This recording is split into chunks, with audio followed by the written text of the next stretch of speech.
तो चलिए बच्चों शुरू करते हैं कक्षा 12 का पार्ट 1 ठोस अवस्था यानी कि सॉलिड स्टेट। अब जैसे कि हम जानते हैं कि किसी भी पदार्थ की 3 अवस्थाएं होती हैं। कौन कौन सी? एक होती है ठोस, दूसरी द्रव और तीसरी गैस।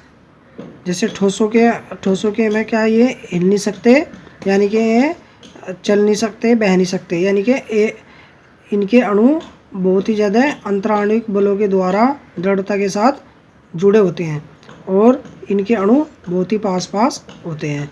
और द्रव के अणु दूर दूर होते हैं, ठोसों की अपेक्षा दूर दूर होते हैं, और गैसों के अणु बहुत दूर दूर होते हैं।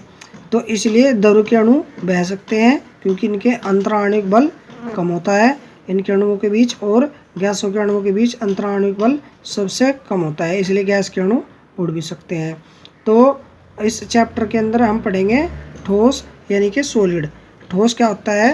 पदार्थ की वह अवस्था जिसमें उसके अवयवी कण परमाणु भी हो सकते हैं, अणु भी हो सकते हैं, या आयन, यानी कि जो भी अवयव है वो 3 चीज़ों से मिलकर बन सकता है, या तो परमाणु से, या अणु से, या आयन से। एक दूसरे के साथ प्रबल अंतराणविक बलों के द्वारा दृढ़ता के साथ जुड़े होते हैं, ठोस कहलाते हैं। तो अब चलते हैं, देखते हैं ठोस अवस्था के सामान्य लक्षण। ठोसों के सामान्य लक्षण क्या क्या होते हैं इसके बारे में देखते हैं। नंबर 1 क्या होता है? ठोसों का जो द्रव्यमान, आयतन व आकार निश्चित होता है। जैसे कि हम देखते हैं कि द्रव को जिस बर्तन में रखेंगे उसी का ही आकार ग्रहण कर लेंगे। मान लिया द्रव को अगर हम ऐसे आकार में रखेंगे तो उसका ही आकार ग्रहण कर लेगा, लेकिन जो ठोसों का आकार है उसे अगर हम इस बर्तन के अंदर रखेंगे तो वो ऐसा का ऐसा ही रहेगा, यानी कि ठोसों का द्रव्यमान, आकार, आयतन नहीं बदलने का। तो ये निश्चित होता है ठोसों का।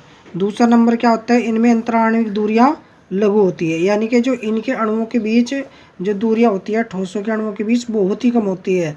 और तीसरा इसमें क्या होता है? इनमें अंतराणविक बल प्रबल होता है, या जब इनके अणु पास पास होते हैं तो ये बहुत ही ज़्यादा स्ट्रॉन्ग बल के साथ आपस में एक दूसरे के साथ जुड़े होते हैं, यानी कि इनके अणुओं के बीच क्या होता है? बल स्ट्रॉन्ग होता है।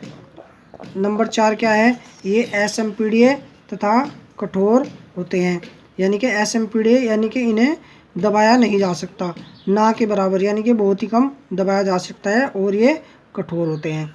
नंबर 5 क्या है? इनके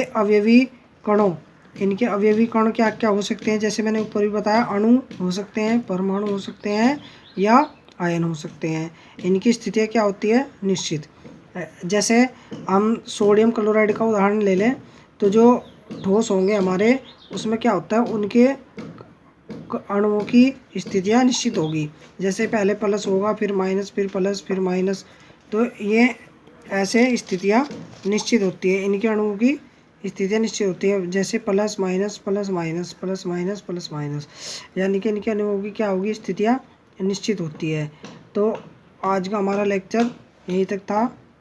मैं आशा करता हूँ कि बच्चों की समझ में आ गया होगा। धन्यवाद।